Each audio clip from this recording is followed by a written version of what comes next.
EGC Consultores y Genexap les da una cordial bienvenida a todas y a todos ustedes. Agradecemos muchísimo su compañía en este espacio virtual. Lo que buscamos con este tipo de eventos es permitirle a las personas y a las empresas del sector de servicios públicos conocer cómo avanza la metodología tarifaria en nuestro país. El día de hoy vamos a trabajar el siguiente tema: nueva propuesta tarifaria para los servicios de acueducto y alcantarillado publicado por la CRA. A medida que vayan surgiendo preguntas de parte de ustedes, los invitamos a que lo hagan a través del chat de la reunión. Y al final vamos a tener un espacio para contestar todas sus preguntas. Nuestro presentador es el gerente de regulación Edilberto Guevara. Él es químico industrial de la Universidad Tecnológica de Pereira, con posgrados en Derecho y Economía de la Universidad Externado de Colombia, sede Bogotá, y Universidad de AFIT de Medellín. Actualmente es el representante legal de EGC Consultores y Asesores, SAS, empresa experta en normatividad y regulación de los servicios públicos de agua potable y saneamiento básico, con más de 17 años de experiencia en el sector. Muy bien, Edilberto, tiene toda nuestra atención. Gracias, Paula. Buenos días. Bueno, voy a compartir la presentación para que arranquemos.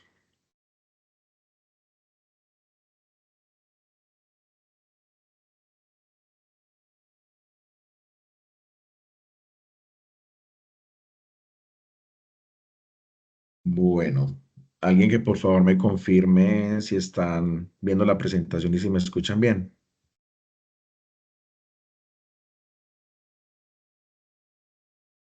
Está perfecto.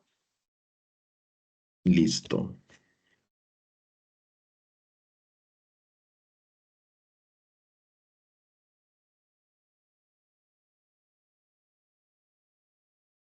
Bueno, como les decía hace un momento, María Paula, les estamos hoy socializando el proyecto de resolución que la Comisión de Regulación de Agua publicó en días pasados respecto al marco tarifario de los servicios de acueducto y alcantarillado. Esta presentación, al igual que los que nos acompañaron al webinar del marco tarifario de aseo hace 15 días, será enviada a los correos que se inscribieron para que tengan el material y repasen los conceptos.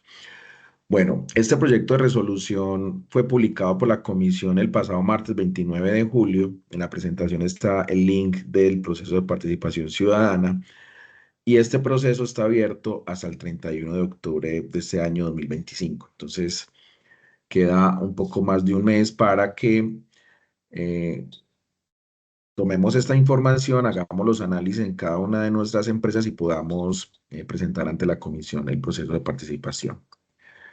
Bueno, en el ámbito de aplicación, básicamente hay que tener en cuenta que esta metodología tarifaria aplica en cuatro condiciones. Primero, prestadores que al 31 de diciembre del 2024 tengan más de 5.000 suscriptores en zona urbana. Ustedes saben que en ese momento la resolución CRA 688, que es la que hoy está vigente en acueducto de alcantarillado, tiene esta condición inicial, que el área de prestación tenga más de 5.000 suscriptores en zona urbana.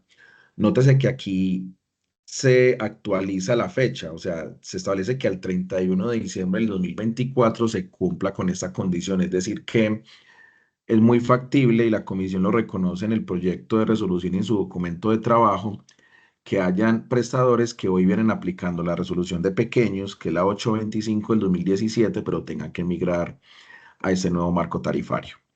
La condición 2 es que el prestador tenga dos o más APS que sume más de 5.000 suscriptores en zona urbana, independientemente si hay interconexión o no. Tercero, más de 5.000 suscriptores en zona urbana más zona rural, sumando todas las APS, independientemente si hay interconexión y que de esa sumatoria más del 50% sean suscriptores urbanos. Y cuarto, contratos de operación que hayan pactado la sujeción de las tarifas a la metodología de la Comisión de Regulación. Aquí en la parte inferior tengo dos notas que son muy importantes. Primero es que Cuando se preste de manera conjunta los servicios de acueducto y alcantarillado, se deberá establecer o se deberá tener en cuenta el servicio público que registre mayor cantidad de usuarios, perdón, mayor cantidad de suscriptores, perdón. Entonces, la gran mayoría de prestadores en el país tienen un poco más de suscriptores de acueducto que de alcantarillado, pero hay unos que tienen más de alcantarillado, entonces se tiene en cuenta siempre el servicio que más suscriptores tenga. Y segundo, en el tema de, perdón, en el tema de prestación regional, que la metodología habla mucho del tema regional, es importante considerar que ese artículo de la Ley 1450, el artículo 126, dice que los mercados regionales se podrá definir costos de prestación unificados. Entonces, resalto allí la palabra podrá porque si bien la resolución habla mucho de la configuración de mercados regionales con costos unificados, esto no es una obligación establecerlo. De hecho, uno de los criterios que se deben manejar para poder declarar un mercado regional es que exista una ecuación de costo-beneficio a favor del usuario. Entonces, tiende siempre a tener una menor tarifa o un menor ingreso, más bien, cuando unificas la prestación de los costos en un área regional que cuando los manejas de manera independiente. Entonces, este tema de regionalización y de mercado regional declarado debe ser muy bien analizado en términos de costo-beneficio, no solo para el usuario, como hoy lo contempla la resolución, sino también para el prestador. Bueno, hablemos de la segmentación y de las tasas. En la metodología tarifaria que hoy tenemos 688, la segmentación se da única y exclusivamente por el número de suscriptores. En esa nueva metodología vamos a estar hablando de 4 segmentos. Hoy tenemos solamente 2 segmentos en 688 y la condición para establecer el segmento al que pertenezco no va a ser el número de suscriptores como lo tenemos hoy en 688, sino que va a ser la sumatoria de costos administrativos y operativos de la vigencia que se está evaluando. Recuerde que esa metodología les voy a explicar más adelante. Es una metodología de recálculo anual, entonces vamos a estar hablando siempre de la sumatoria de costos administrativos y operativos de una vigencia específica. En un segmento uno vamos a tener a los prestadores que al cierre del año 2024 la sumatoria de costos administrativos y operativos sean mayores a 204.000 millones de pesos. En ese caso, la tasa que utilizan de WACC, de remuneración de capital, va a ser del 9%, una disminución considerable a la tasa que hoy se está manejando, que depende del segmento. Hoy en promedio estamos en 12,28% en segmento uno y 12,76% en segmento 2. Entonces hay una disminución importante en la remuneración de capital que es importante que analicemos y que presentemos las respectivas observaciones a la comisión. Y en ese caso, para el segmento uno tendríamos una tasa de rendimiento de capital de trabajo del 1,72. El segmento 2 va a estar en un rango donde vamos a tener costos operativos y administrativos entre 52.000 millones de pesos y 204.000 millones de pesos. Entonces, en ese caso estaríamos ante un segmento 2 donde la tasa WACC sería el 9,71 y la de rendimiento de capital de trabajo 1,40.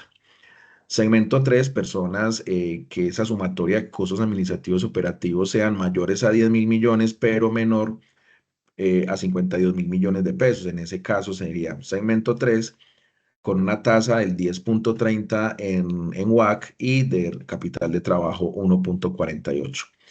Y el segmento 4 lo tendríamos para prestadores que tienen costos inferiores a 10.000 millones de pesos, hasta 10.000 millones de pesos sumatoria administrativos y operativos, en cuyo caso el WACC será 10,30 y la tasa de rendimiento de capital de trabajo 1,48. Entonces acá yo espero que todos ustedes estén ya analizando con base en el estado financiero del año 2024 a qué segmento pertenecemos y de esa manera cuáles son nuestras tasas de capital, de rendimiento de capital y de capital de trabajo para las respectivas modelaciones. Es importante resaltar que la información debe corresponder a la soportada en los estados financieros para el servicio público de acueducto. Entonces, ojo que no es la sumatoria de acueducto más alcantarillado, sino que debe ser solamente la del servicio de acueducto. En el documento de trabajo, la comisión plantea que en los segmentos 1 y 2 en el país existirán más o menos 25 prestadores, según lo que se rastrea en el documento de trabajo, y los demás prestadores van a ser en segmento 3 y 4, que es donde tenemos la gran mayoría de concentración de prestadores, aunque los 25 prestadores que están en segmento unidos atienden la gran mayoría de suscriptores porque son, digamos, los prestadores más grandes que tenemos en el país.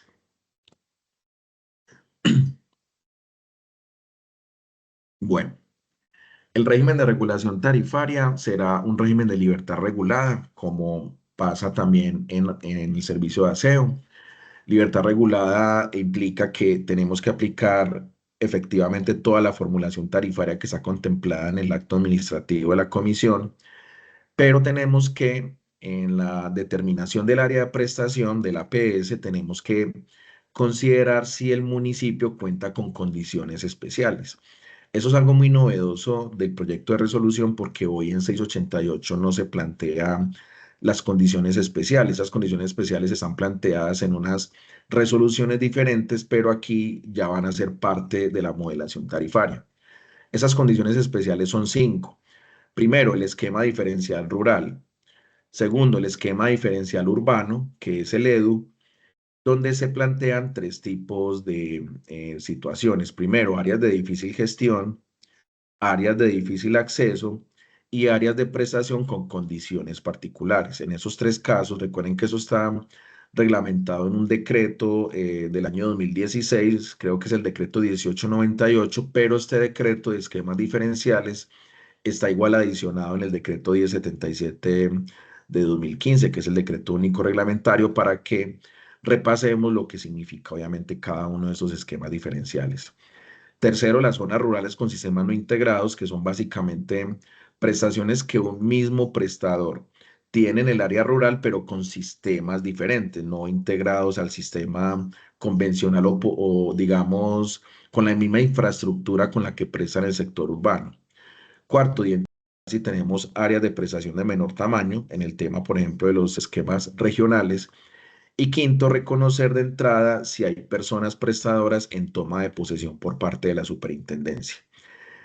¿Por qué es importante esto? Porque la metodología tarifaria plantea unas metas con base en una progresividad de cumplimiento según el indicador que estemos hablando, lo vamos a ver más adelante, pero cuando el prestador reconoce de entrada que tiene condiciones especiales, en esas zonas donde tiene la condición especial, el esquema de progresividad es más flexible. Entonces, es importante que estudiemos muy bien el área de prestación donde cada uno de nosotros estamos prestando el servicio y reconocer de entrada si tenemos esas condiciones especiales de tal manera que la comisión nos permita cumplir de una manera muy distinta y progresiva los estándares de calidad que busca como ente regulador en esta nueva metodología tarifaria.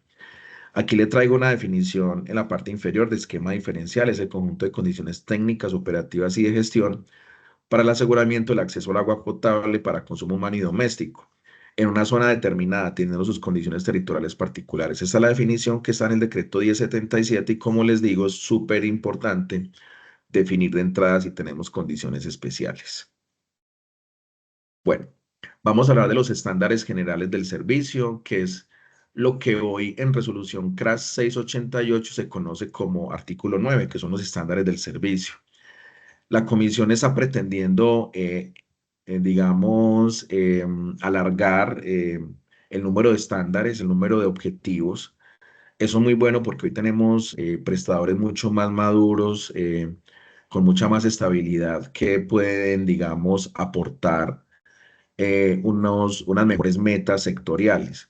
Y para cada uno de los servicios, ellos los están clasificando en factores del DHASB, que es el derecho humano al agua y al saneamiento básico, que es un objetivo mundial.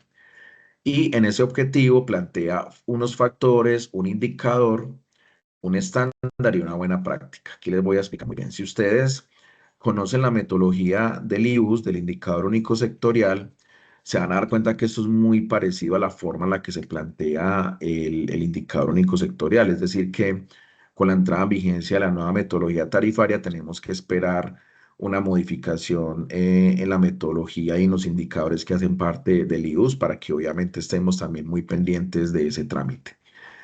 Entonces, se maneja muy parecido a como hay en el IUS, que se maneja una dimensión, una subdimensión y un indicador. Aquí tenemos un objetivo que es el primer objetivo para el servicio de acueducto, el derecho humano al agua y el saneamiento básico, que está compuesto por cuatro factores: accesibilidad física, disponibilidad, calidad y acceso a la información y participación. El factor de accesibilidad física tiene un solo indicador. Ese indicador es cobertura del servicio de acueducto, donde la Comisión de Regulación plantea cumplir con un estándar de 100% sin gradualidad para ningún segmento. Es decir, que la Comisión asume que en nuestras áreas de prestación declaradas inicialmente vamos a tener una cobertura al 100% sin gradualidad. Es decir, que no voy a tener un periodo de transición para llegar a esa meta y por ende, cuando yo defina mi área de prestación, con cobertura de 100%, pues tengo que otorgar las disponibilidades del servicio, que esto está muy atado también al decreto de disponibilidad y factibilidad del servicio. Entonces, aquí tenemos un estándar, les quiero explicar esas dos últimas columnas. Todo lo que ustedes vean que tiene estándar es porque es de obligatorio cumplimiento y si no se cumple genera un incentivo negativo, lo vamos a ver más adelante, y todo lo que ustedes vean como buena práctica es opcional que el prestador lo cumpla, pero cuando lo cumple tiene un incentivo positivo en la tarifa. ¿A qué hago referencia con el incentivo negativo y el positivo? El negativo es que cuando no cumplo con el estándar, el regulador me castiga con una disminución de las tasas de rendimiento de capital de trabajo y con la tasa de remuneración de capital. Me genera una disminución de esos valores de esas tasas, pero cuando cumplo con la buena práctica, el regulador me premia con un punto inicial, eso depende del estándar y depende del indicador, con un punto adicional, de tal manera que yo tenga un incentivo positivo, es decir, un valor que suma y no un valor que resta. Entonces, en el estándar el incentivo resta cuando incumplo y en la buena práctica el incentivo suma cuando elaboro esa buena práctica. Es una metodología muy novedosa de incentivos tarifarios que están relacionadas con una metodología digamos, de cumplimiento de ese estándar. Entonces, cuando incumplo con el estándar me castiga, pero cuando cumplo con la buena práctica me da puntajes adicionales. En disponibilidad tenemos dos indicadores: continuidad y plan de proyección de la demanda. Y por ejemplo, nótese acá que en disponibilidad tenemos de esos dos indicadores, uno que tiene estándar, pero otro que tiene buena práctica. Es decir, si incumplo con el estándar de continuidad, me van a castigar con una disminución de las tasas de capital y de rendimiento de capital de trabajo, pero cuando hago el plan de proyección de la demanda como buena práctica, me premian con un puntaje adicional dentro de la fórmula. Esto es, como les digo, muy importante porque tenemos que ir captando todos esos incentivos que nos está dando la Comisión de Regulación de tal manera que maximicemos nuestros ingresos. Es importante tener en cuenta que el grado de captación de ingresos de parte de un prestador lo vuelve fuerte y de esa manera puedo cumplir de manera satisfactoria con las metas y con las inversiones que me trace como prestador. En calidad tenemos un solo indicador: calidad del agua potable. La idea es manejar un IRCAP, que es el índice de riesgo de calidad de agua potable de uno, que es el IRCA menor o igual a 5%, y este no tiene ninguna gradualidad, como pasa hoy en 688. Y acceso a la información y participación tiene dos indicadores, lo mismo uno en estándar y otro en buena práctica.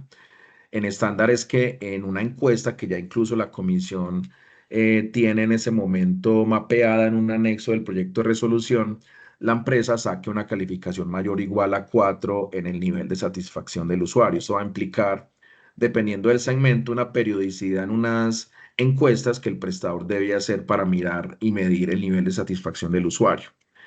Y ya en el tema de gestión social en acueducto, implementar actividades de gestión social o estrategias de nudging, que los que nos acompañaron en el webinar pasado, en el antepasado, perdón, donde hablamos del documento articulador, veíamos que el nudging tiene que ver con unas estrategias donde el prestador las implementa y evalúa, digamos, la efectividad en la aplicación de esas estrategias, por ejemplo, en el tema de consumo de agua, de no abra la llave mientras se está cepillando, todas estas labores digamos, de educación ambiental hacia el usuario y cuando logra demostrar que esa estrategia realmente está impactando un indicador, por ejemplo, de reducción de consumo, pues pueden ser llevadas como buena práctica dentro de la formulación tarifaria.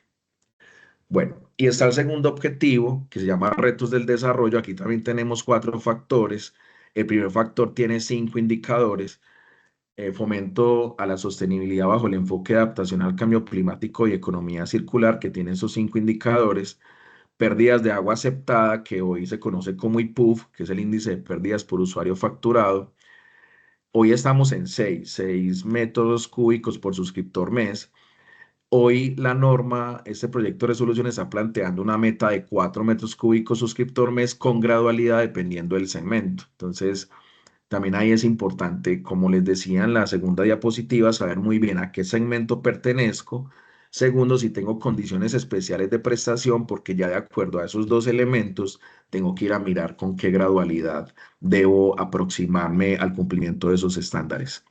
Plan de reducción de pérdidas como buena práctica, es decir, si yo realizo mi plan de reducción de pérdidas, que no va a ser obligatorio hacerlo, me puedo ver beneficiado con la aplicación de unos incentivos positivos o unos mayores valores de tasas de descuento y de tasas de capital de trabajo. Este índice integral de sostenibilidad ambiental también va a tener una calificación mayor o igual al 80 como estándar, con gradualidad. Sí, o sea que vuelvo y recalco esto, si no lo cumplo me castigan con aplicación de puntajes por debajo. Plan de sostenibilidad hídrica, que es el PSH, como estándar, elaborar el plan y no tiene gradualidad, o sea que todo eso es de obligatorio cumplimiento. Y en el tema de reuso es reusar al año 2030 el 10% de las aguas residuales domésticas tratadas. Esto es un objetivo bastante ambicioso y por eso la comisión lo plantea más bien como buena práctica, porque aquí va a ser, pienso yo, es mi apreciación personal, muy difícil lograr este objetivo. Entonces, como les digo, reusar al 2030 el 10% de las aguas residuales domésticas ya posteriormente, ya anteriormente tratadas. En el fomento a la eficiencia energética, vamos a tener ese indicador, gestión eficiente de energía como estándar, sin gradualidad, es tener un plan de gestión eficiente de energía. Ese otro factor que es el fomento a las energías renovables, también tener implementado un plan para ello como buena práctica, no obligatorio, sino como buena práctica. Y el fomento a la innovación tecnológica, que es mejorar el nivel de maduración de innovación tecnológica en acueducto, también va a tener no una obligación en la aplicación, sino como buena práctica, o sea que te va a sumar puntos en la formulación tarifaria. Bueno, en alcantarillado también tenemos la misma estructura, tenemos 3 indicadores en los factores desde el derecho humano, accesibilidad física, calidad y acceso a la información. Como podemos ver, la gran mayoría de ellos de obligatorio cumplimiento al fijarse como estándar y solamente las actividades de gestión social y estrategias de NAGIN como buena práctica, de tal manera que me sumen como puntos adicionales. Yo espero que ustedes vayan digamos, estableciendo sus preguntas para que al final, como María Paula muy bien les comentó, podamos hacer un espacio destinado a resolverlas. Y en retos del desarrollo tenemos también 4 factores con varios indicadores, algunos de ellos pienso que la gran mayoría como estándares de obligatorio cumplimiento y 3 como buena práctica, por ejemplo, el tema de sistemas de drenajes urbanos que hoy varios municipios los están implementando como buena práctica implementar esos sistemas urbanos de drenaje.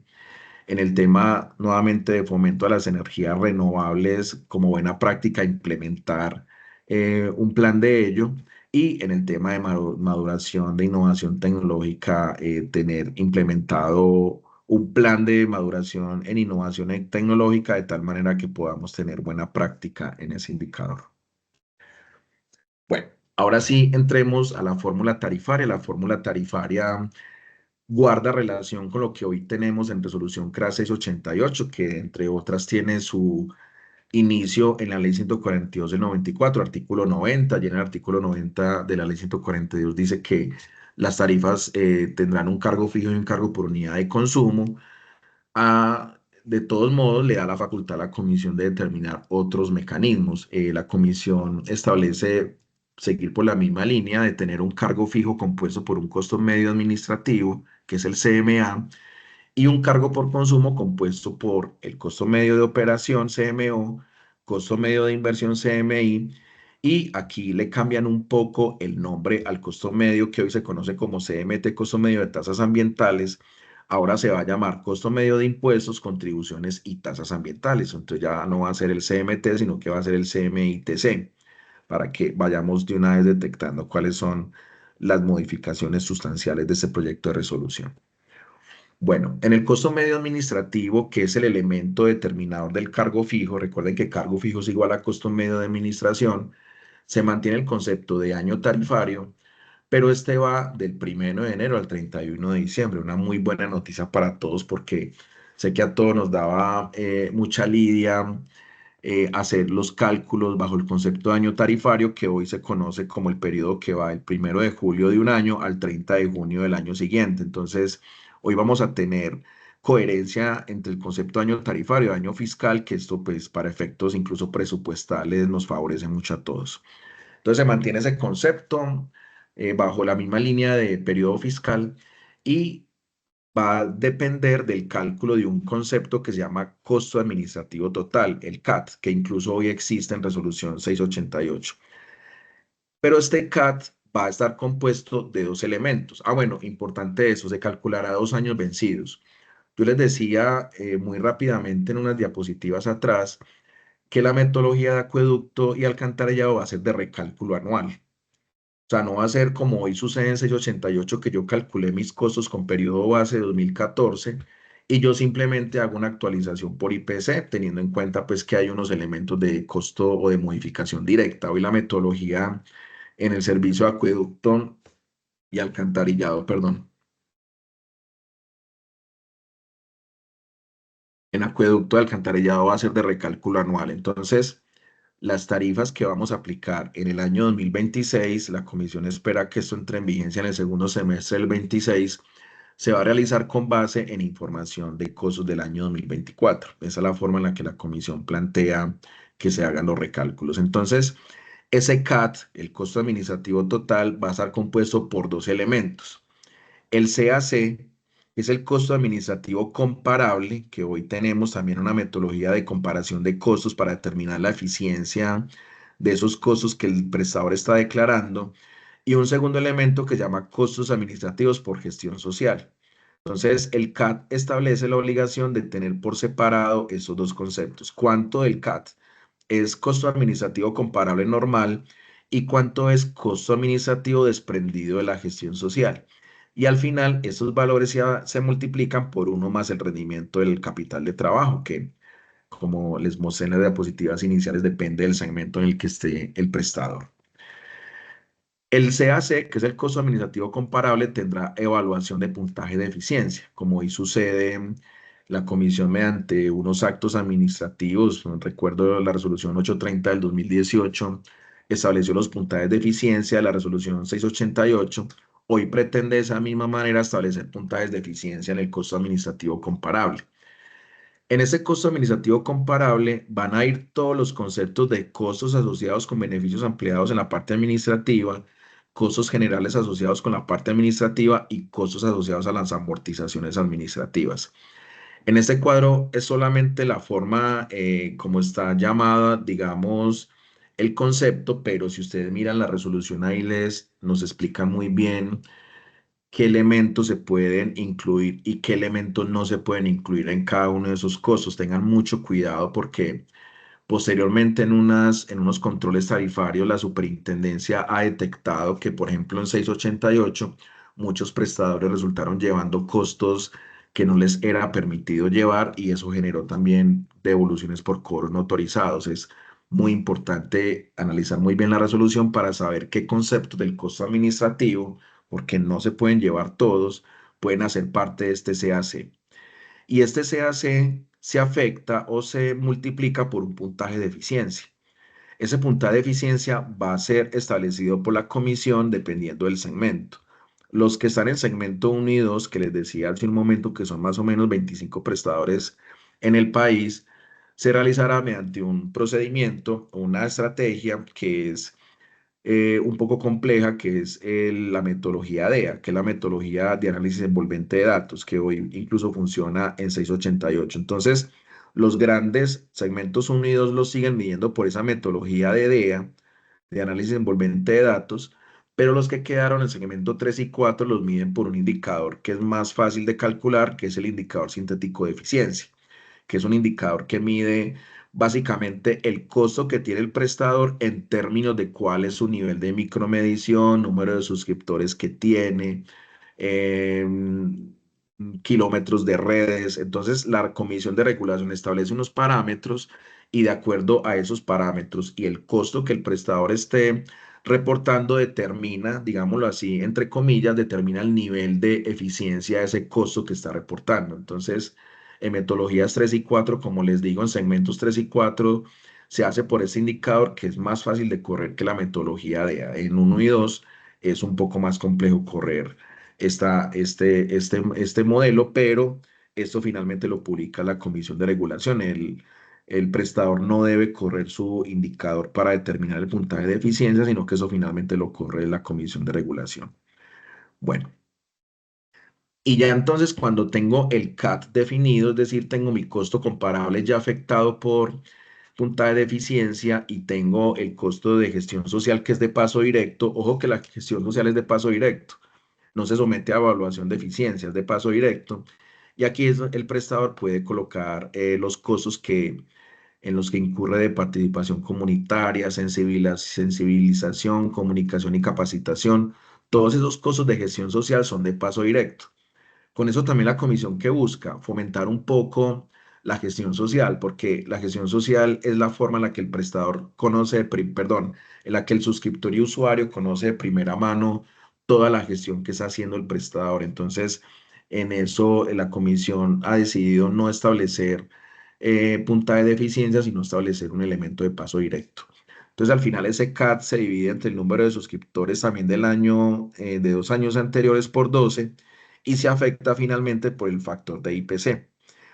Más adelante les voy a mostrar que el IPC, la actualización por IPC va a sufrir una modificación en el tema de que va a ser un IPC sin alimentos ni regulados. Entonces eso también frena un poco la dinámica de actualización, lo vamos a ver más adelante.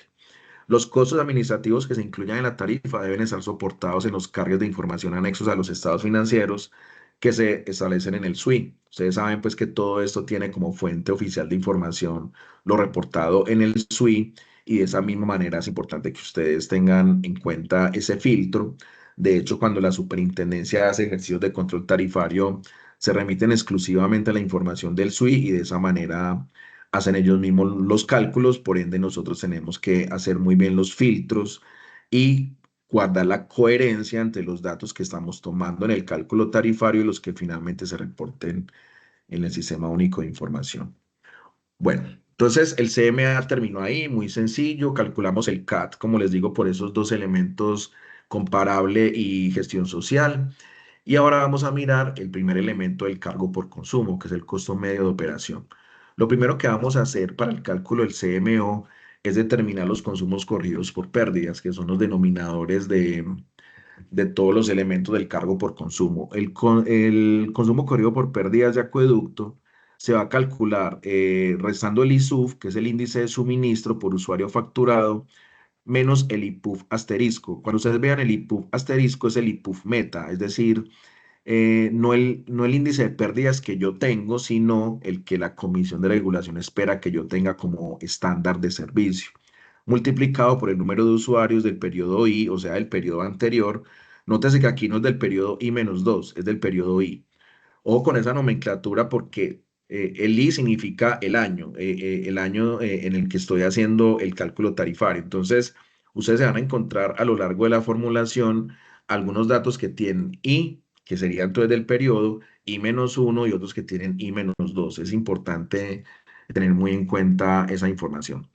Y en el consumo corregido por pérdidas de alcantarillado va a ser igual al ISUF de acueducto menos el ICUF de acueducto menos el ICUF de alcantarillado, perdón, más el ICUF de alcantarillado menos el IPUF asterisco, multiplicado por el número de usuarios por 12. En el tema del IPUF asterisco, que es el índice de pérdidas eficiente por usuario facturado, va a depender del segmento. Recuerden que todos tienen que llegar a 4 metros cúbicos suscriptor mes, pero eso tiene una gradualidad. Los segmentos unidos deben ir bajando de a 0,5 cada año, de tal manera que al año tarifario 5 lleguen a 4, pero en 3 y 4 se les permite que tengan los mismos 6 metros cúbicos suscriptor mes durante los primeros 4 años, pero que garanticen que van a llegar al año 5 con 4 metros cúbicos suscriptor mes. Entonces, eso es lo que tiene que ver con la gradualidad que depende del tema de segmento. Después, bueno, en el ISUF, el índice de suministro lo vamos a calcular con base en el agua producida más los volúmenes que estoy recibiendo de contratos de suministro, menos los volúmenes que estoy vendiendo por contratos de suministro, solo a que hace alusión estos parámetros RC y EC, más cuando compro volúmenes de agua para comercializar en mi área de prestación, pero menos cuando potabilizo y vendo volúmenes de agua a otro prestador. Divido número de usuarios por 12, de esa manera tengo el ISUF de acueducto.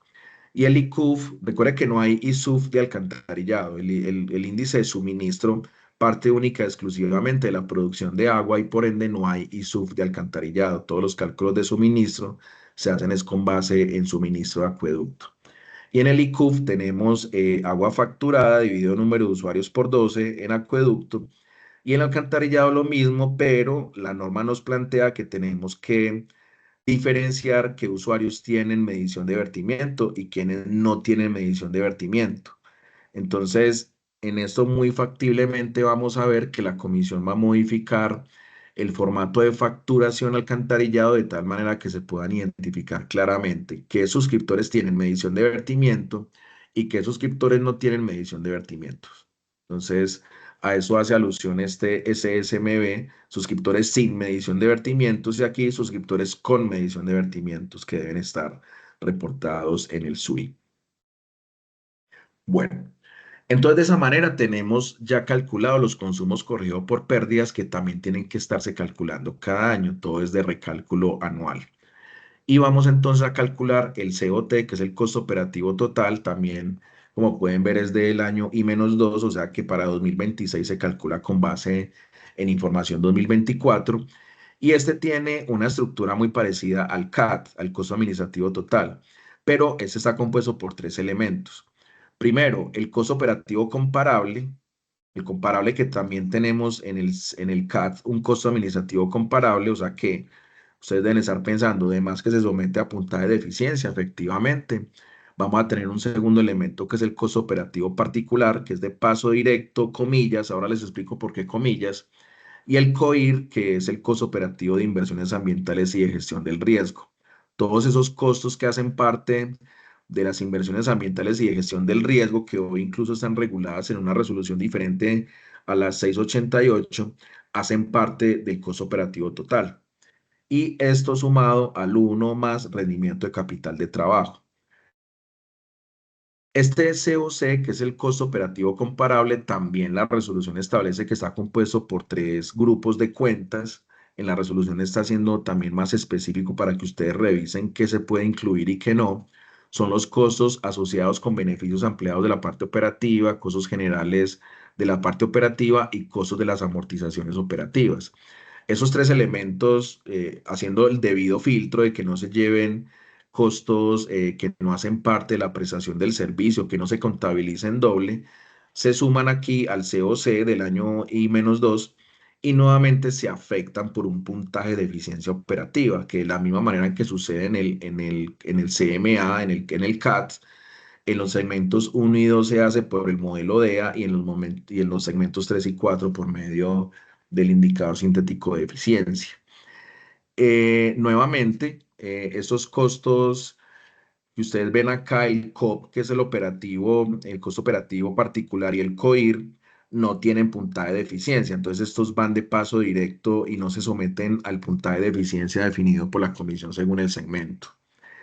Y luego divido ese COT entre el consumo corrido por pérdidas del año I-2, nótese que es del I-2, multiplicado por 12 y luego afectado por IPC para traerlo a precios de hoy. Aquí hablemos de los costos particulares. ¿Por qué les decía ahorita los costos particulares son de paso directo, comillas?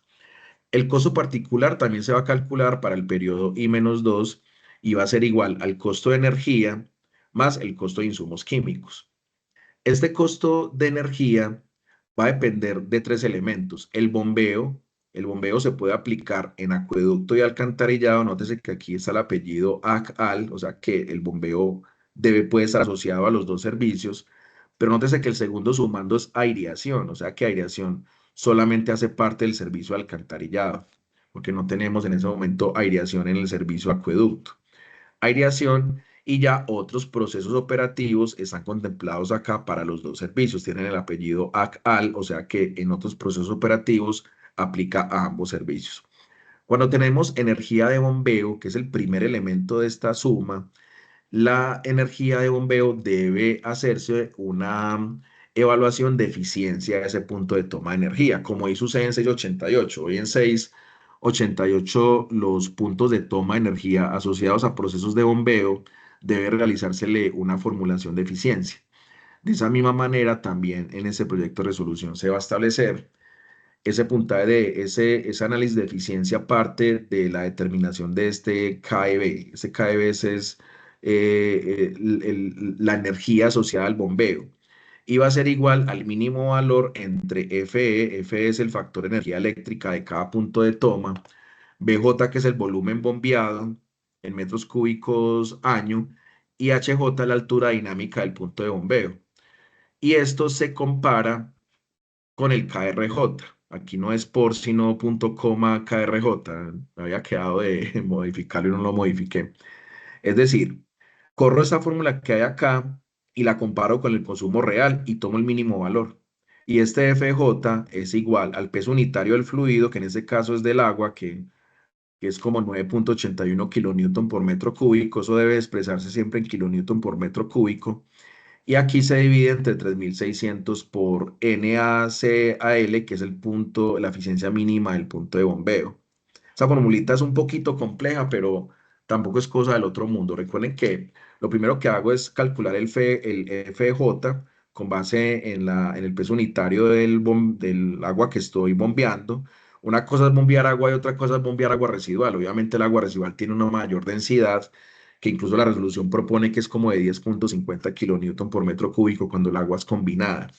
Entonces corro el FJ, luego ese FJ lo multiplico por el volumen bombeado y por la altura dinámica y lo comparo con el consumo real y de esa manera tomo el mínimo valor. En el tema de volumen bombeado y eficiencia del punto de toma o el punto de bombeo, va a depender del volumen bombeado al año en ese punto de toma. Hoy ese valor es estándar, hoy dice la resolución que el puntaje de eficiencia será mayor al 60%. En esa regulación se establece que la eficiencia del punto de bombeo va a depender del volumen bombeado al año. Entonces, cuando tengamos de 0 a 1 millón de metros cúbicos por año bombeado en ese punto, el puntaje de eficiencia mínima será del 63%. Cuando tengamos entre 1 millón y 3 millones, la comisión espera que ese punto tenga por lo menos el 69% de eficiencia de bombeo y cuando bombeamos volúmenes superiores a 3 millones de metros cúbicos al año, la punta de eficiencia será del 77. Entonces, importante que en ese momento ustedes también vayan mirando qué puntos de bombeo tienen, más o menos a qué volumen bombeado al año para que determinen qué punta de eficiencia mínima de bombeo le aplican cada uno de esos puntos. Bueno, los recálculos anuales de costos de energía quedarán supeditados al cumplimiento de las metas de gestión de energía o que haya efectivamente implementado sistemas de fuente no convencional de energía renovable. Hoy la formulación 688 permite cada año modificar vía directa los costos de energía y los costos de insumos químicos. Lo que nos está diciendo este párrafo es que si el prestador necesita el otro año modificar los costos de energía, debe primero acreditar que está cumpliendo con las metas de gestión eficiente de energía o que efectivamente haya implementado fuentes no convencionales de energía. Si no cumple o si no demuestra esto, no puede hacer modificación directa del costo de energía. Y en el tema de insumos químicos también dice la resolución. El recálculo anual de costo de insumo químico, que es el segundo párrafo que vemos, quedará supeditado al reporte del detalle de la dosificación óptima y el cumplimiento de la meta de calidad del agua potable. Entonces, si no estoy cumpliendo con la meta de calidad de agua potable o no estoy reportando en el SUI la dosificación óptima que requiero en la potabilización del agua, no puedo ajustar los insumos químicos. Establece pues como esa norma me parece a mí muy conveniente, de tal manera que obliga al prestador a cumplir con estas metas sectoriales. Y lo mismo, los costos operativos deben estar soportados con información anexa a los estados financieros reportados en el Sistema Único de Información. Bueno, y ahí tenemos CMO.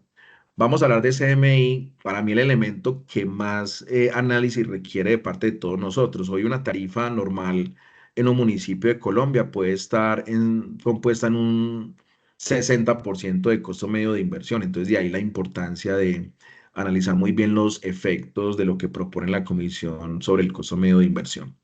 El costo medio de inversión debe calcularse en el denominador. Pueden ver que es el consumo corrido por pérdidas, como sucede hoy en 688 del periodo I-1, o sea, el periodo anterior al cálculo. Pero si ustedes ven el numerador sí tiene una modificación sustancial. Hoy en 688 solamente el numerador tiene un costo de inversión, valor presente del costo de inversión general. Pero aquí la formulación nos va a exigir que el costo de inversión lo desagreguemos. ¿Cuánto de esas inversiones son infraestructura, que es el primer elemento? ¿Cuánto de esas inversiones son inversiones ambientales y de gestión del riesgo, segundo elemento?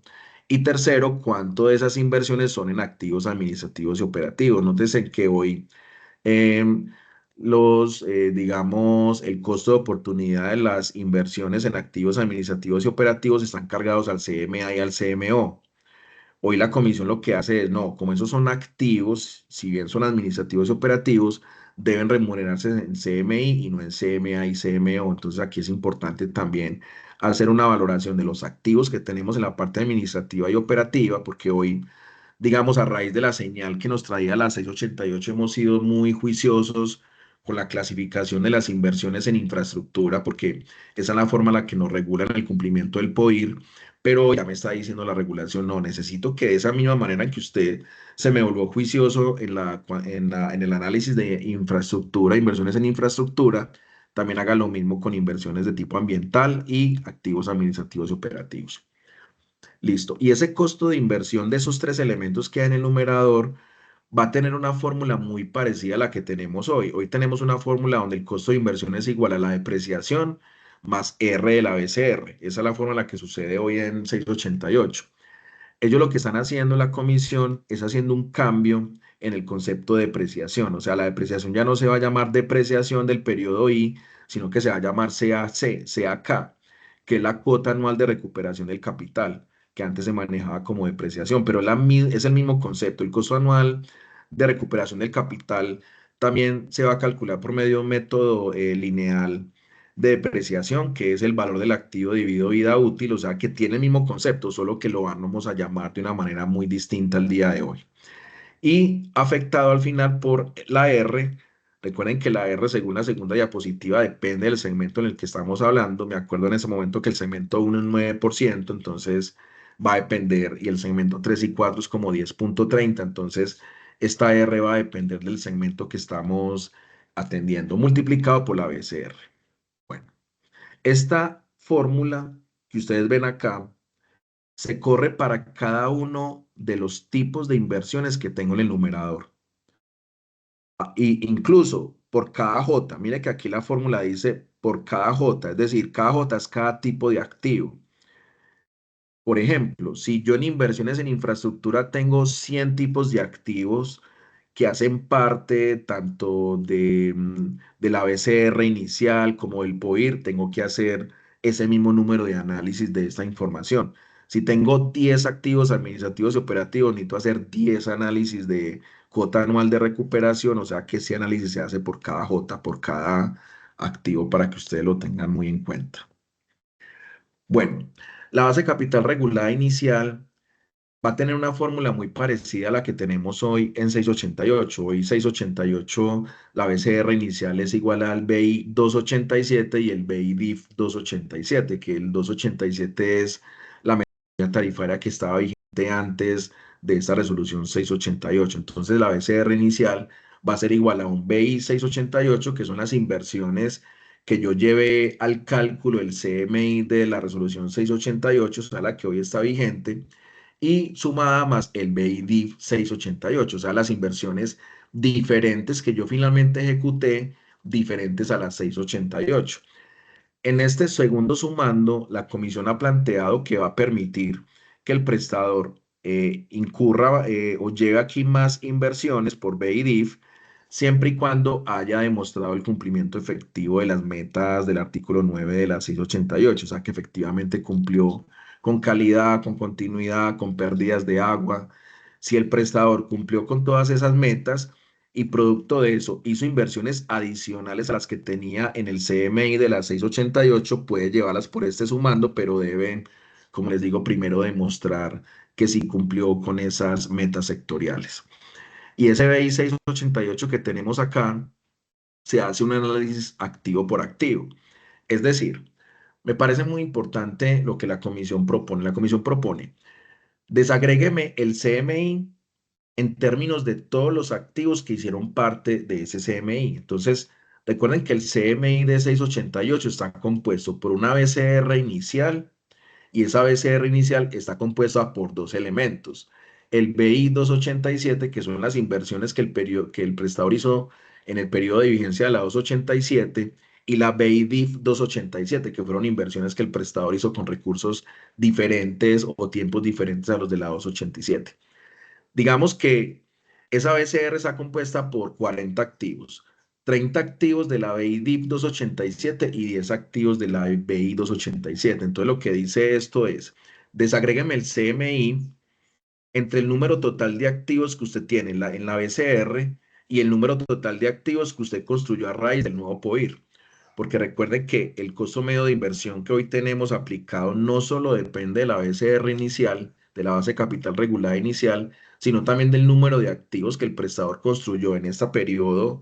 Desde el 2016 que entró en vigencia esta resolución, hay una cantidad de activos adicionales. Desagrégueme el CMI en términos de cada uno de esos activos, para que por cada uno de los activos usted pueda calcular el valor del activo el día de hoy. O sea, necesitamos calcular la depreciación acumulada de esos activos al día de hoy para colocarlos ya desde un nuevo momento cero. Una cosa es el momento cero de la resolución 688. Ese momento cero fue el 1 de julio del 2016 que entró en vigencia esta regulación 688.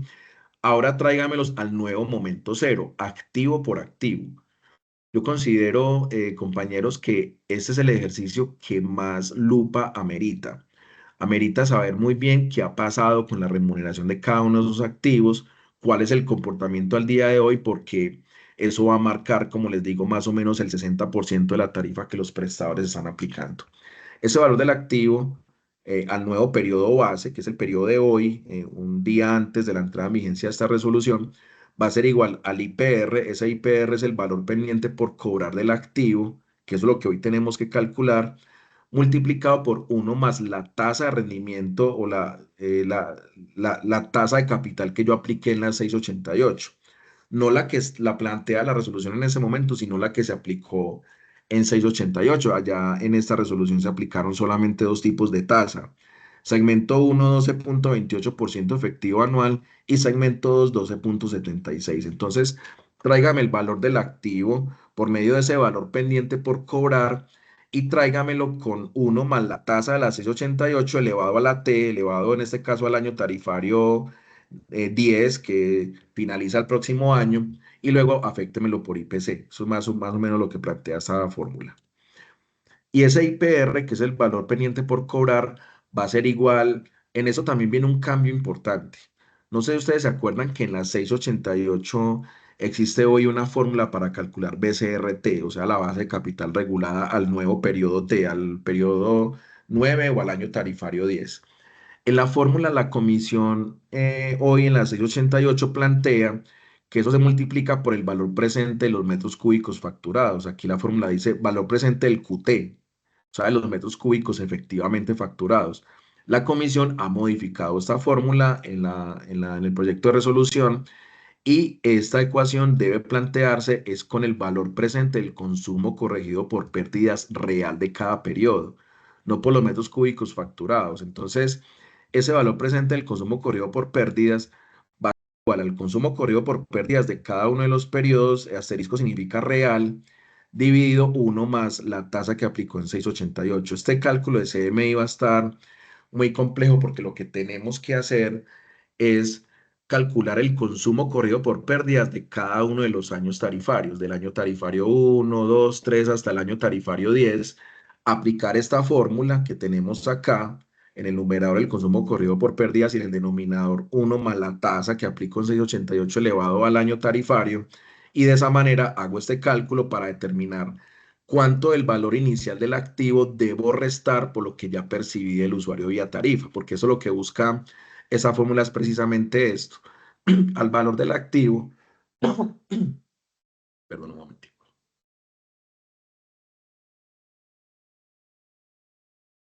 Lo que busca esta fórmula es precisamente esto. Al valor del activo que tengo cuantificado, debo restarle el CMI que ya le he facturado al usuario activo por activo. Mire que aquí dice J. Todo lo que ustedes vean con J es porque se hace activo por activo, multiplicado por los metros cúbicos de consumo corrido por pérdidas que le he facturado a los usuarios. Importante pues como tener en cuenta esto. Ya en el BIDIP 688, como les digo, el BIDIP solamente se podrá incluir en la BCR siempre y cuando se hayan cumplido las metas del artículo 9. Ese BIDIP 688 también debe expresarse en términos de los tres tipos de activo que tenemos. Los activos de inversiones ambientales y de riesgo, los activos de operativos y administrativos y los BIDIP de infraestructura, que son los de 688. Entonces, se pueden sumar, pero se deben desagregar de esa manera como la comisión lo plantea. Recuerden que después de que la comisión deje en firme el acto administrativo, la Superintendencia de Servicios Públicos habilitará los respectivos formatos para poder entregar esa información desagregada como busca la Comisión de Regulación. Listo. Y en cada uno de los años la BCR se va a estar recalculando con base en los nuevos activos. Es decir, el valor de los activos de un nuevo periodo va a ser igual al valor de los activos del periodo anterior menos la depreciación de esos activos, porque recuerden que los activos cada año se van depreciando, ya no bajo el concepto de depreciación como tal, sino bajo el concepto de CAK, que es el costo de cuota de capital de cada uno de esos activos, multiplicado por el factor de actualización por IPC, pero sumo al final el valor de los nuevos activos que están entrando. Es decir, una cosa es la pérdida de valor que está teniendo los activos de la base de capital regulada inicial y otra cosa es el nuevo activo que me está entrando. Entonces, si bien una bolsa de activos se me deprecia, digamos, a razón de, no sé, 200 millones de pesos por año, para el caso del ejemplo, se me deprecia a 200 millones de pesos por año, pero en ese año también me está entrando un nuevo activo que hace parte de la base de capital regulada. Entonces, lo tenemos que hacer con base en esta fórmula. Como les digo, ojo con la J. La J implica que el análisis se hace activo por activo y eso lo que va a generar es que este análisis tenga que hacerse. Si tenemos 100 activos en los cargues masivos de BI 287 y BI DIP 287, más 100 activos en el POIR, tengamos que hacer este análisis activo por activo para esos activos que están contemplados en esos tres cargues masivos. Bueno, este factor de actualización depende del IPC y esta cuota de capital, de descuento de capital de cada uno de los activos va a ser igual al valor del activo dividido el plazo de recuperación del remanente del activo, que es como funciona hoy, que es la vida útil remanente. Ese PRR, que es el plazo de recuperación remanente del activo, va a ser igual al plazo del periodo anterior menos el nuevo año transcurrido. Entonces, claro, si yo sé que en ese momento mi activo tiene una vida útil remanente de 32 años, pues dentro de un año, cuando transcurre un año más, pues va a tener 31 años. Eso es lo que hace alusión a esta fórmula y esto hay que estarlo calculando cada año con base en el recálculo de la base capital regulada. Y para los activos incluidos en la 688, ese PRR va a ser igual al plazo de recuperación inicial menos TO, que es el tiempo el tiempo en operación del activo. Claro, si yo, digamos, hice una inversión en el año tarifario 5 y hoy vamos a calcular esta BCR el año tarifario 10, pues el plazo transcurrido, el tiempo de operación de ese activo es de 5 años. Entonces, al tiempo de recuperación inicial tengo que restarle 5 años. Este tema del CMI es muy complejo de explicar. Como pueden ver, son muchas fórmulas que hacen parte de la formulación de CMI. Para mí, las fórmulas más complejas están en el costo medio de inversión, pero aquí amerita, como les decía hace un momento, un análisis más profundo porque estamos hablando del 60% de la tarifa. Bueno, el plazo de recuperación regulado hoy en 688, artículo 49, es un plazo único. Ustedes pueden ver en el artículo 49 que, por ejemplo, las tuberías accesorios en acueducto tienen solamente una vida útil de 45. Aquí lo que la comisión ha hecho es establecer rangos de recuperación. Entonces, por ejemplo, en el tema de macromedición, que hoy en 688 tiene un plazo único de 23, aquí lo ponen entre 15 y 23, de tal manera que el prestador haga un análisis de cuál es el mejor plazo para tomar, no solamente en términos de lo que el prestador busca remunerar su capital invertido, sino también del efecto que está generando en la tarifa. Entonces, uno de los parágrafos establece que el prestador deberá demostrar que corrió las modelaciones con estos rangos de tiempo para ver cuál es el mejor escenario a aplicar. Recuerden que cuando yo utilizo un menor tiempo de recuperación del capital, pues el CMI me va a subir un poco más. ¿Por qué me va a subir un poco más? Porque el valor de la inversión en el activo se está remunerando un menor tiempo. Entonces genera un CAK menor, un costo de recuperación de capital menor, perdón, mayor. Si yo tengo una inversión en infraestructura de 100 millones de pesos para 45 años de vida útil, pues eso me da un plazo de recuperación X. Pero si yo esos 45, el denominador lo coloco ya con 20 años solamente de recuperación, pues obviamente ese costo de recuperación va a ser mayor, lo que generaría un impacto en el costo medio de inversión y es lo que la comisión quiere prever con los rangos mínimos y máximos que está planteando por cada tipo de infraestructura. Entonces, aquí está en producción de agua potable, actividad captación, están los activos correspondientes. Producción de agua potable es a la actividad y los activos, también con el concepto de plazo mínimo y máximo de recuperación. Tratamiento, lo mismo, el activo, plazo mínimo, plazo máximo. Transporte de agua potable en la actividad de conducción también mínimo y máximo.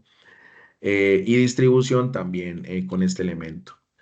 En las inversiones ambientales y de gestión del riesgo tenemos también el tipo de inversión ambiental que se puede tener, el tipo de activo y también el rango de recuperación para que cada una de las empresas haga las modelaciones. Y en los activos administrativos y operativos también está el tipo de activo que puede remunerarse por este elemento del costo de inversión con su rango de tiempo mínimo y máximo para las modelaciones. Y en alcantarillado lo mismo, en el tema de subsistema recolección, actividad recolección y elevación y bombeo, cada uno de los activos inmersos y los plazos mínimos y máximos. Tratamiento y disposición final de aguas residuales, también con el elemento de mínimo y máximo. Administrativos y operativos que son los mismos que vimos en acueducto. Y ahí tendríamos, recuerden que en alcantarillado no hay inversiones ambientales. Las inversiones ambientales y gestión del riesgo se contabilizan todas en el servicio de acueducto, porque en el servicio de alcantarillado no se contempla ese tipo de inversiones. Bueno, y viene el cuarto elemento que está cambiando, ya no es un CMT, sino un costo medio de inversión, tasas y contribuciones. En acueducto va a ser igual al CICT, que es el costo de impuestos, contribuciones y tasas del periodo I-1, dividido consumo corrido por pérdida del periodo I-1 por la actualización de IPC. Y este numerador va a ser igual al ICTA y al ICTO. Nótese que hoy el ICTA y el ITO se están llevando a CMA y a CMO, ¿cierto? En la formulación que hoy tenemos en 688. Aquí la comisión dice, no, los impuestos, contribuciones y tasas, tanto administrativas como operativas, todas deben ir cargadas al componente de CITC. Entonces, tengamos en cuenta que no las podemos cargar allá, sino que la tenemos que seguir cargando acá. Más la tasa ambiental, que es la tasa en este caso de uso que el prestador paga a la autoridad ambiental, multiplicado por uno más rendimiento del capital de trabajo y de esa manera se calcula el costo medio de inversiones, contribuciones y tasas del servicio de acueducto. Y en alcantarillado algo muy parecido, tenemos en el numerador el mismo elemento de CICT sobre agua facturada para usuarios sin caracterización. Y este CICT tiene también el ICTA y el ICTO, que hoy se carga por CMA y CMO, y el MP, que es el monto pagado por tasas retributivas, nuevamente eliminando el factor regional de uno, aunque yo en el proyecto de resolución no veo un parágrafo que diga expresamente que debe ser factor regional a uno. En todo caso, recuerden que las autoridades ambientales por el nuevo Plan Nacional de Desarrollo están eliminando los factores regionales mayores a uno, entonces puede obedecer de pronto a esa dinámica que hoy las autoridades ambientales vienen ejecutando a raíz de ese Plan Nacional de Desarrollo. Y afectado por rendimiento de capital de trabajo, afectado por IPC al final, aquí como pueden ver con ese factor FA. Bueno, aquí están los criterios para la determinación de los costos de impuestos, contribuciones y tasas administrativas. Son 15 observaciones. No las voy a leer y las voy a dejar para que ustedes las analicen. Todo eso tiene que guardar coherencia con estos criterios. Es decir, si a ti te están diciendo la cuota de fiscalización y auditaje sí puede ir, entonces la puedo ingresar, pero donde dice que no puede ir tal elemento, pues deben excluirse para no hacer parte de ese cálculo. Bueno, no podrán incluirse en el ICTA impuestos tales como impuestos de renta, ganancia ocasional, impuesto a los dividendos, impuesto al patrimonio, como hoy sucede en la resolución 688. Todos los elementos que no hagan parte, digamos, con la prestación efectiva del servicio, no deben ir a ser parte del costo. Los costos y tasas administrativas que se incluyan en la tarifa deben estar soportados en los carriles de información del SWI para que lo tengan muy presente. Y aquí la comisión en la parte final dice algo muy importante. El valor no podrá ser superior al valor que tenga registrado en sus estados financieros como tributos. Es decir, que en los estados financieros toda la parte de tributos, el valor que estemos llevando por ICTA no debe ser superior a esa parte de tributos. Debe ser obviamente inferior porque se debe depurar esa cuenta sacando los impuestos de renta, ganancia ocasional. Entonces, la comisión deja allí claro que no debe ser ni siquiera igual y obviamente nunca superior a la cuenta de tributos. Aquí también están los conceptos y las observaciones para los impuestos, contribuciones y tasas operativas. Son 8 observaciones que el prestador debe sacar de su estado financiero para construir esa cuenta de ICTO en este caso. Y lo mismo, no podrán incluirse impuestos de renta, ganancia ocasional, plusvalía, y también establece pues que estos costos deben estar soportados con información reportada en el Sistema Único de Información SUI. Bueno, la metodología para la separación de costos por subsistema. Recuerden que hoy la 688 plantea que, por ejemplo, el valor del metro cúbico en agua se puede separar por subsistema. Entonces, cuánto es por producción, cuánto es por distribución. Eso se llama separación de costos por subsistemas. Hoy en este proyecto de resolución, la comisión establece que obligatoriamente los prestadores que están en el segmento 1 y 2 y aquellos que son proveedores y o beneficiarios en contratos de suministro deben hacer la separación de costos por subsistemas y plantean en la resolución todas las fórmulas para hacer esa separación. Es decir, no basta con decir cuál es mi cargo por consumo en pesos por metro cúbico, compuesto por CMO, CMI y CMI CTC, sino que también debo decir cuánto de ese CMO, CMI, CMI, CTC hace parte de los elementos de producción de agua potable, de distribución. Entonces, se vuelve un poco pues complejo, pero eso lo debe hacer solamente los prestadores segmento 1 y 2 y aquellos que son proveedores y beneficiarios en contratos de suministro. Bueno, aquí están los temas de incentivos tarifarios. En esta diapositiva pueden ver ustedes los incentivos positivos. ¿Por qué identifico un incentivo positivo? Porque en la fórmula al final dice uno más. Entonces, cuando ustedes ven incentivos con uno más es porque es positivo y es el que tiene que ver con las buenas prácticas. Entonces, el componente tarifario con incentivo va a ser igual al componente tarifario normal multiplicado por uno más el incentivo positivo. Y ese incentivo positivo va a depender de esas buenas prácticas que ustedes ven acá. Entonces, la buena práctica de aumento de cobertura de acueducto de condiciones especiales, que son las condiciones especiales que configuramos inicialmente en el sistema, las que tienen que ver con áreas de difícil gestión, áreas de difícil acceso, todo ese tema son condiciones especiales.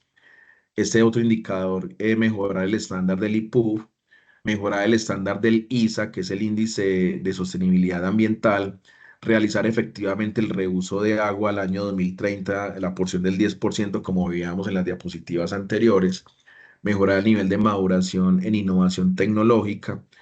Esas son las de acueducto y aquí están las de alcantarillado. Entonces, claro, cuando yo cumplo una de estas condiciones que son buenas prácticas, vengo y aplico el respectivo incremento en esa tasa que está ya en el proyecto de resolución estableciéndose según el indicador y según el segmento cuál sería el valor a sumar en este valor, en esta fórmula.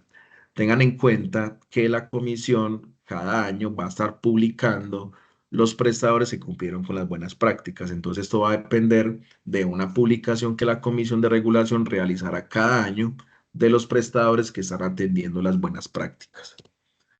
Esos son incentivos que hoy se van a conocer como reputacionales y que también generan un incentivo positivo, pero son muy alineados a los que vimos en la diapositiva anterior, y también son complementarios.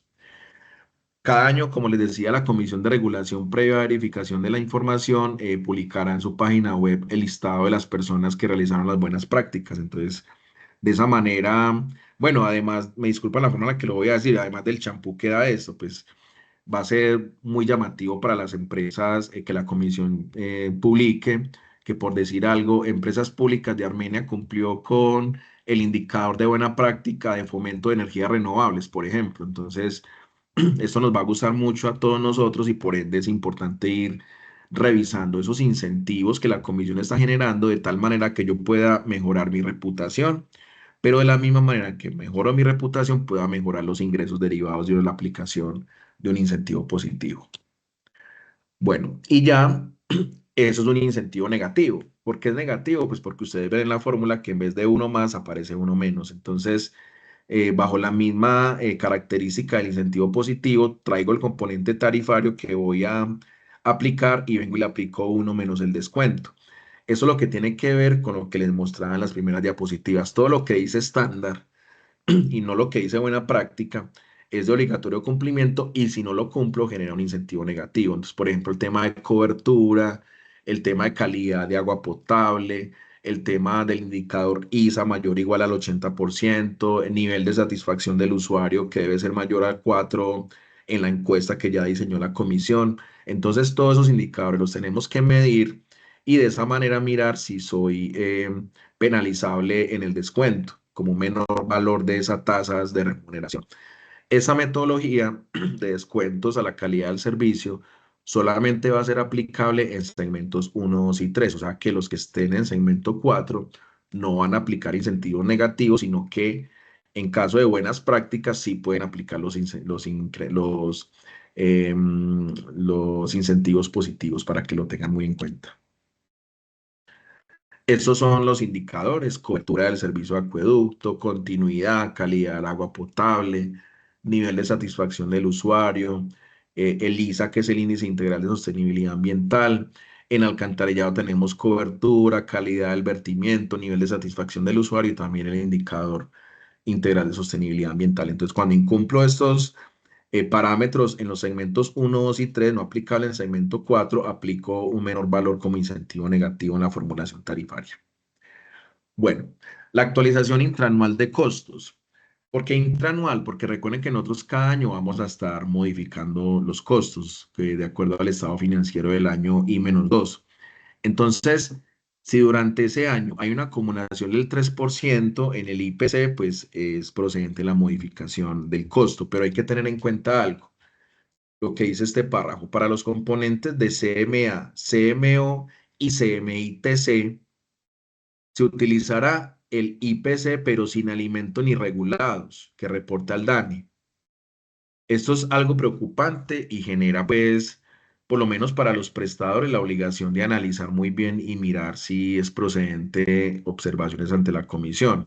Una cosa es la forma en la que crece la inflación en un año, cuando tengo yo todos los elementos que hacen parte de la canasta de IPC, pero otra cosa es cuánto crece la inflación en un año cuando quito los elementos de alimentos irregulados.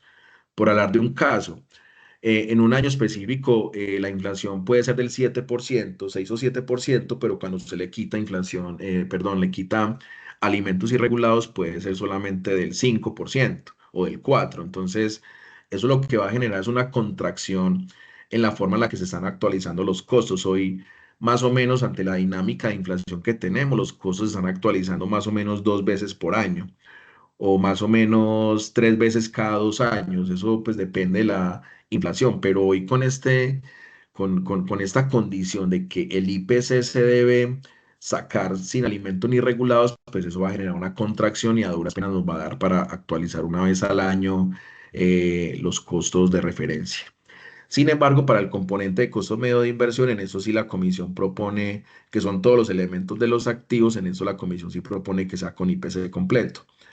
Sería pues muy satisfactorio, pienso yo, para los prestadores que fuera todo con IPC normal como se maneja al día de hoy, pero eso requiere pues la presentación de las observaciones por parte de los prestadores en el proceso de participación ciudadana.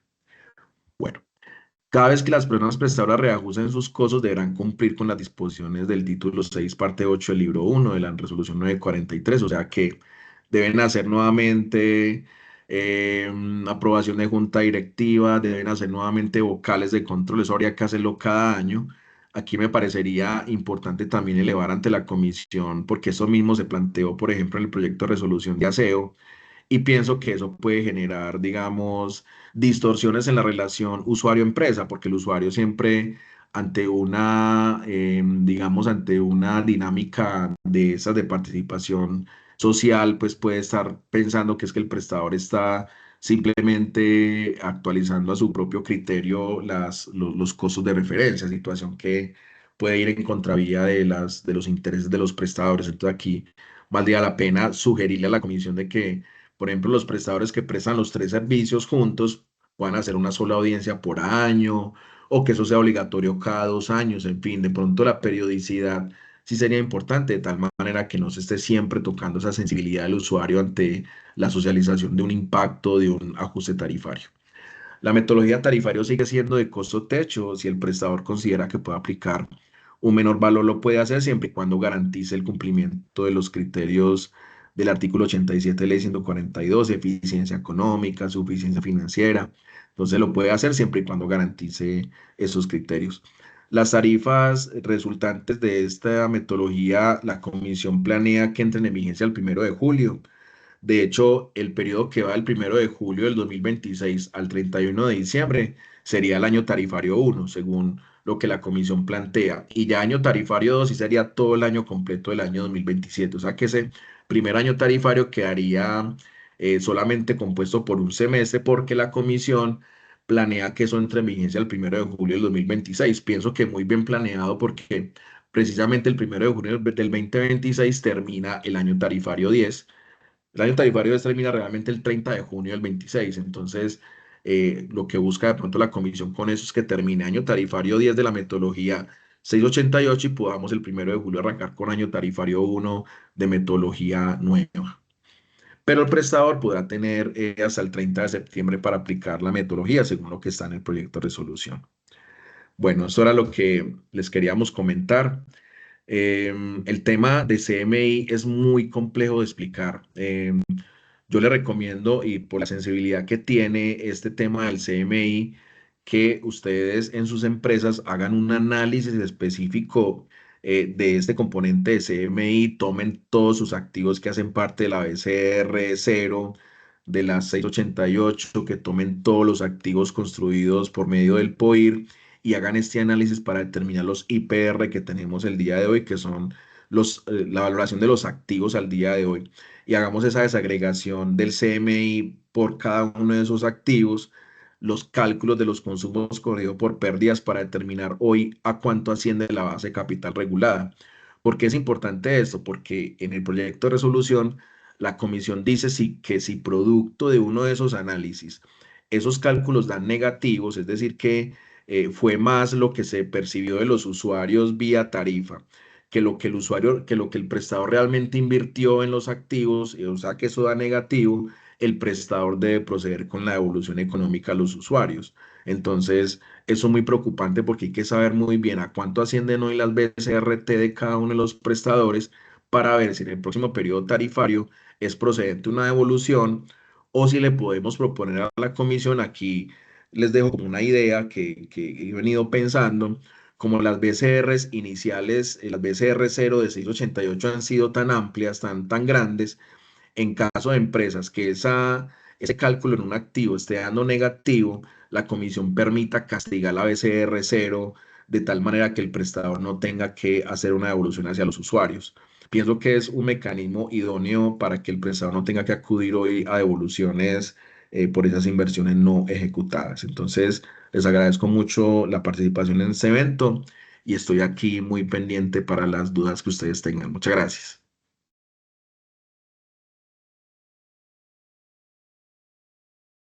Muchas gracias, Edilberto, por esta presentación. Los invitamos a que dejen sus preguntas. También nos interesa mucho saber cuáles son sus opiniones. ¿Ven difícil la nueva metodología o qué piensan? Este es un espacio para ustedes, para que puedan salir de dudas.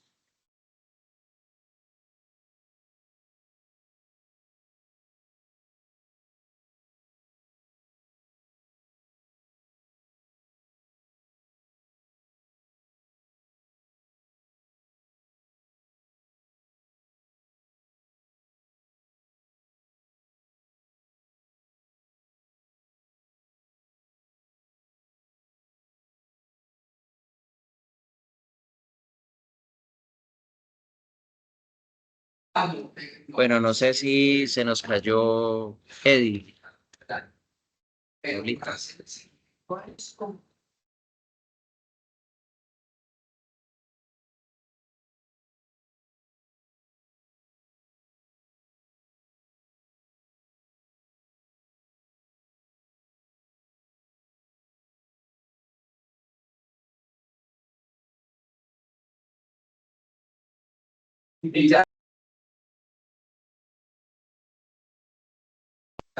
Ahí ya tenemos una pregunta, pero vamos a esperar a que Edilberto se conecte de nuevo.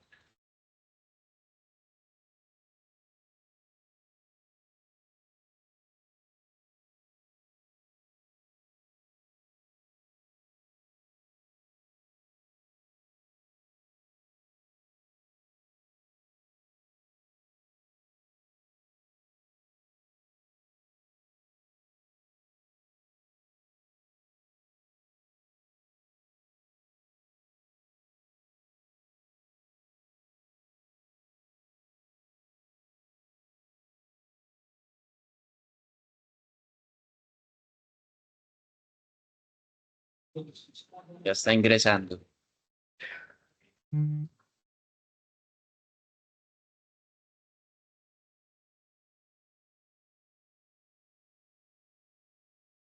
Edilberto, ya estás por acá.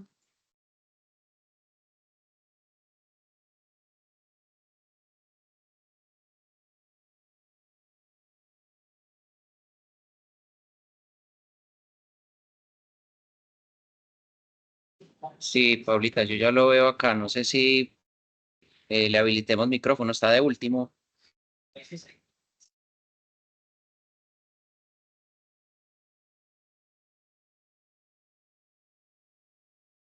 Listo, ahora sí. ¿Me escuchan, verdad? Sí, ya está bien. Listo. Fabián dice, buenos días, me conecté un poco tarde y no sé si esto también afecte a los de aprovechamiento. No, ese marco tarifario que estamos viendo el día de hoy es acueducto de alcantarillado para prestadores de más de 5.000 suscriptores en zona urbana. El de aprovechamiento es el del marco tarifario de aseo que vimos hace 15 días. Si gusta, el señor Fabián nos puede dejar el correo electrónico en el chat. Nosotros le compartimos con todo gusto la presentación y el video del evento que tuvimos hace 15 días.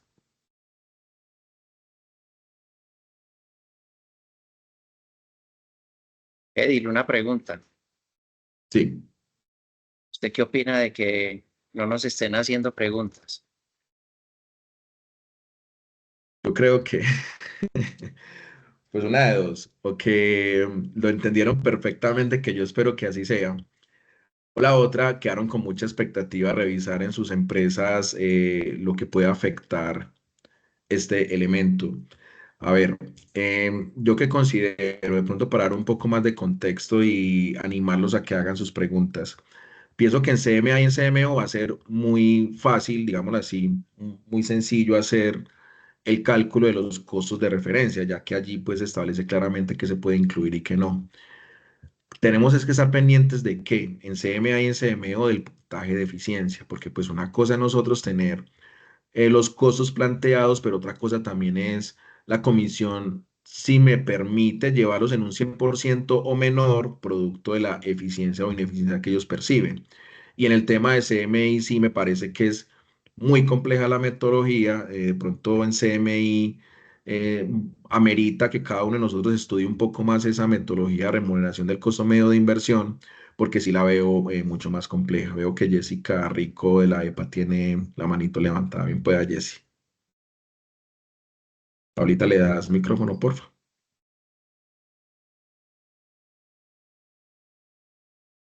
Ya lo puedes activar, Jessica. Listo, Egberto, muchísimas gracias por la presentación. Respecto al componente de costo medio de inversión, estábamos revisando en las fórmulas que en uno resta el tiempo de operación y en el otro Sí, también resta la cuota anual de recuperación. Sí, viéndolo desde la parte financiera, es como si independientemente de que ha cambiado la definición de depreciación por cuota anual de recuperación, es como si se estuviera restando la depreciación dos doble. veces, como tiempo de Ujú. operación y como cuota anual de recuperación. O sea, quisiéramos como también evaluar esa y mirar a ver si lo podemos redactar a la comisión. No sé si Sí. creas que piensen lo mismo. Sí, amerita hacer la consulta porque efectivamente da la impresión de que está arrestada dos veces, definitivamente. Aquí en claro, porque cuando yo vengo y calculo acá el costo de inversión, tengo pues el costo de recuperación de capital más R sobre BCR. Aquí en el IPR, mm, aquí en el IPR, pero de cuál activo, de cuál tipo de inversión me estás hablando, Jessica? Qué pena. Es que veíamos en las fórmulas de costo medio de inversión que había una parte donde Mm. se restaba, mira por ejemplo ahí donde dice años tarifarios transcurridos, es como el tiempo de operación del activo también. Sí, es esta parte de acá. Listo. Y cuando miras la parte de cuota anual de recuperación, vemos que también se Sí, resta. se Pues resta financieramente y es se ve como si se estuviera restando dos veces la doble. depreciación, independientemente de que se le haya cambiado el nombre de depreciación a plazo de recuperación. Listo. Vamos a analizar ese tema porque sí ameritaría revisar muy bien esa presunta doble afectación del activo para tener argumentos, Jessica, para presentar ante la comisión en el proceso de participación ciudadana.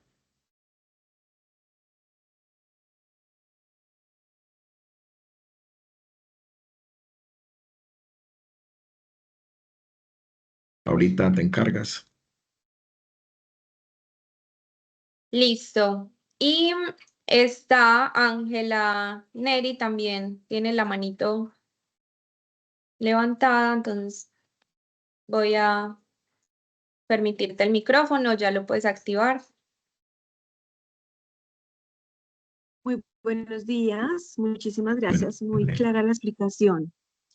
Quería hacerte gracias. una pregunta respecto a los segmentos, digamos que para municipios que tienen cobertura en diferentes áreas de prestación para acueducto y alcantarillado.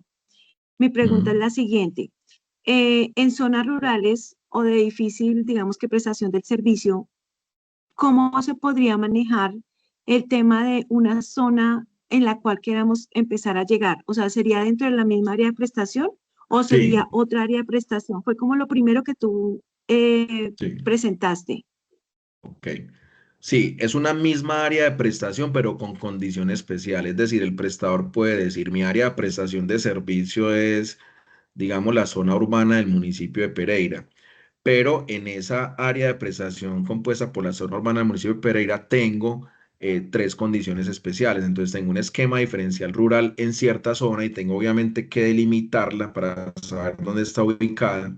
Tengo una zona rural con sistema no integrado. Entonces lo que hago es en una misma área de prestación declarar las condiciones especiales que tengo, pero sin que esto implique la apertura de una nueva área de prestación, sino que una condición especial dentro de la misma área de prestación de servicio.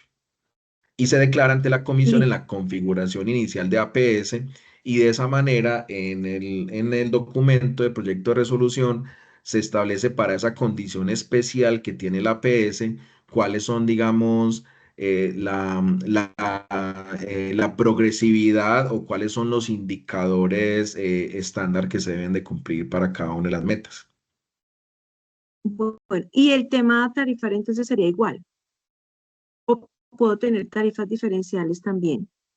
Podemos tener tarifas diferenciales. De hecho, el esquema diferencial, cuando uno lo evalúa desde el decreto 1077, se establece claramente que un esquema diferencial puede estar compuesto por condiciones tarifarias distintas. Entonces, ahí es importante analizar muy bien el decreto, creo que es el 1898 del 2016, adicionado en el decreto 1077. Entonces, evaluar muy bien porque allí claramente sí se determina que las condiciones tarifarias pueden ser distintas.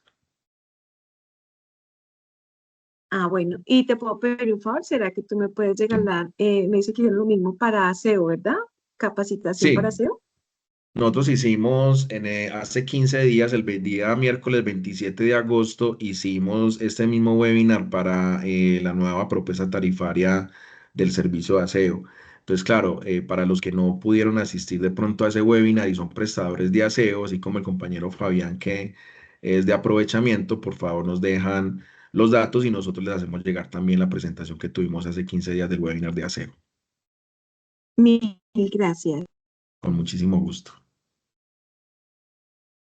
Listo, entonces nuevamente le agradecemos a Edilberto por su presentación y a todos ustedes y por su participación también en este webinar.